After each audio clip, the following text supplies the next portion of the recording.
What's good, everybody? It's your boy Marshall Village here, coming at you with Kengan Omega Chapter 82 review. I just gotta say, I gotta start this off by saying, Naidan is my favorite character. Don't boo me just yet. Don't you dislike this video. You scroll back up and you listen to what I have to say. This man, this Mongolian beefcake, is so wavy. So wavy. Handled Ryuki like he is nothing. And listen, before this chapter, Ryuki was my favorite character. You want to know why? Because it was on sight with him. Oh, you worm? Oh, you about to get wormed up. Not Naidan. Not today. So we start out the chapter. Characters squared up. Ryuki, tell me what you know. Naidan, wavy as ocean water. Nah. Ain't gonna do it, son. So we find out something really interesting in this chapter, and I really want to speak on this. We find out that there are tiers to the worm in a more intricate way than what we thought before. So apparently, the different colors of the tattoos indicates their level. Naidan has a white tattoo, and golly, what a flex. What a literal flex. Man, we got flex-induced tattoos now? What do they think of next? So Naidan reports directly to the head of the worm.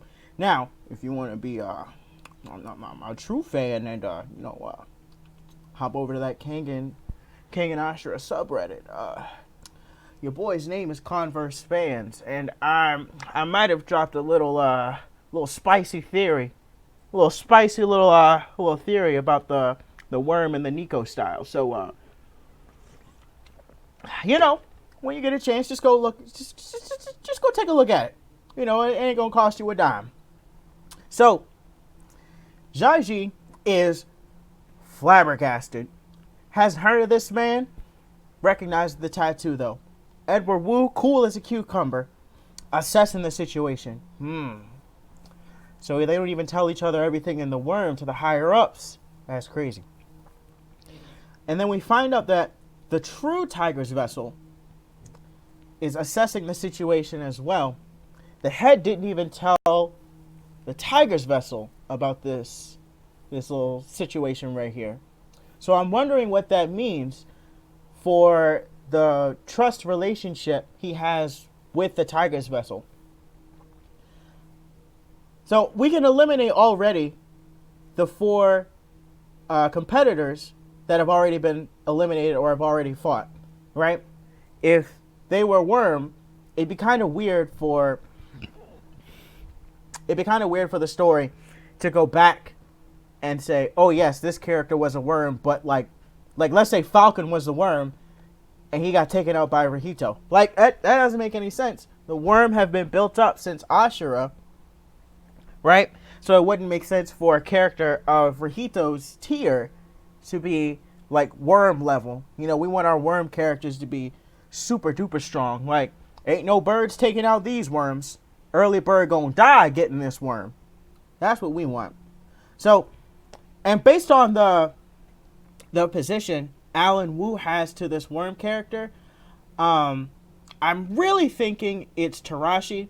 And high key, I want Tarashi's mask to come off and he looks just like Agito. I really want that to happen. And I know I know the author and the story guy really like to play with expectations and subvert.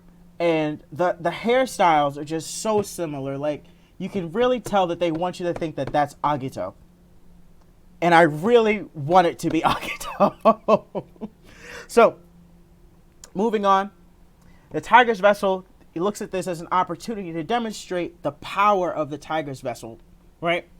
So that could mean a couple of things. So, right now,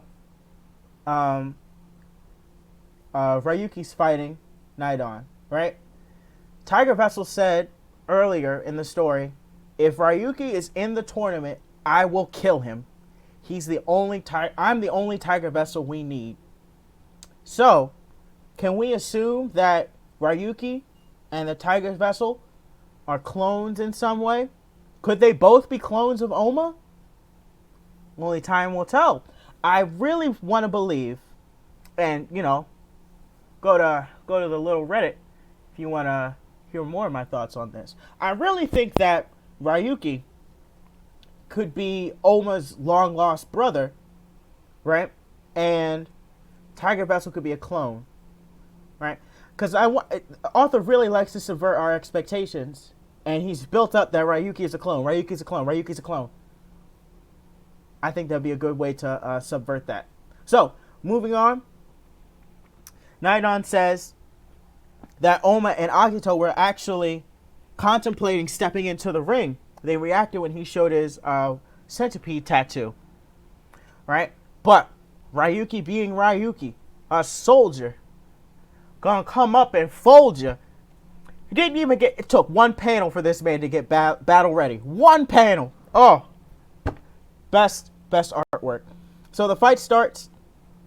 The referee says fight. Ryuki vanishes. Bah! Tries Earth Crouching Dragon. Now we all know that that's what Ryuki's gonna start with, right? Every fight, right? Grandpa told me not to use any move in public other than Earth Crouching Dragon. We'll see how quickly he goes back on that, because it's intercepted. Bow! Mongolian foot straight to the face. Ryuki, can we talk about one thing? The scowls in this chapter. Oh, hot diggity, the scowls. I've never seen Ryuki with such a mean face. I thought he was mad at me. Naidan flips Ryuki. Ryuki comes in with a Carlos Mendez kick. Bow! Ryuki blocks it, looking wavy as ever. As the ocean. Oh my goodness. Favorite character, guys. No cap. No soda bottle. So, blocks the kick. Announcer says they're evenly matched. And this is when Naidan became my favorite character. Just off the strength of the waviness. He said, oh, apparently we're evenly matched. But you already know what it is, right? Ryuki scowls. Oh my gosh. The scowls, top tier in this shot. The art style, now, some people like the older art style of Ashura a little bit better, right? Because it's more realistic. Oma doesn't look like a jacked up, ninja Arnold Schwarzenegger, right? Now, I'm in that camp. I kind of like the more realistic look of the characters, right? But I cannot deny that the artwork in Omega, pristine. None of the characters look similar. I mean, obviously Ryuki and Oma look similar, but again, that's building up those thematics. Oh my gosh, the characters look so good. Oh, the expressions look amazing. Moving on. So Ryuki tries a new Gale-style technique. We don't get to see it, though, because it's instantly intercepted by Naidan. This man has used, two Mongolian wrestling techniques? And has intercepted all of Ryuki's attacks with striking techniques. Not even his forte style. This is going to be a tough battle for Ryuki, and I can't wait to see how it goes. In next chapter, I want to see Ryuki contemplate having to go and cross that line again. I want him to go through some inner turmoil so we can get some development for Ryuki. I want him to be torn between killing and not killing. It seems a little weird to me that Ryuki has shown to be a master level martial artist, right? But he can't use his techniques effectively unless he's going for the kill. And I understand that Ryuki, that's all he's been doing, right? I understand that. And I understand that he's limited in the techniques that he can do based on his self-imposed limits. I get that. But at this level, I feel like Ryuki should be able to do his techniques. But that's me taking real-life experience into fictional characters. So it is what it is there. I really want to see Ryuki struggle with his humanity here. Him befriending Koga has really given Ryuki character development in the sense of like morality, right? So now in the next chapter, I want to see him struggle with that. And Naidan's like, hey man, if you don't start going for the kill soon, you're gonna die. So we have that opposing force, right, pushing Ryuki to make this choice. And we have Koga in the back making this choice hard for Ryuki. That's the kind of thing I want to see in this chapter, and I'm pretty sure we're going to get it. This author definitely delivers, especially in Omega. Omega is, I feel like, this guy's best work. Let me know what you guys think in the comments. Like, share, subscribe. This is my first video, so keep in touch. Stick around. I'll let you know when I have more. Don't expect regular uploads. I just really wanted to talk about how wavy Naidan is. You put Naidan and my beautiful fiance in the same room, I might have some Mongolian sticky buns. That's all I'm saying. Peace out, everybody.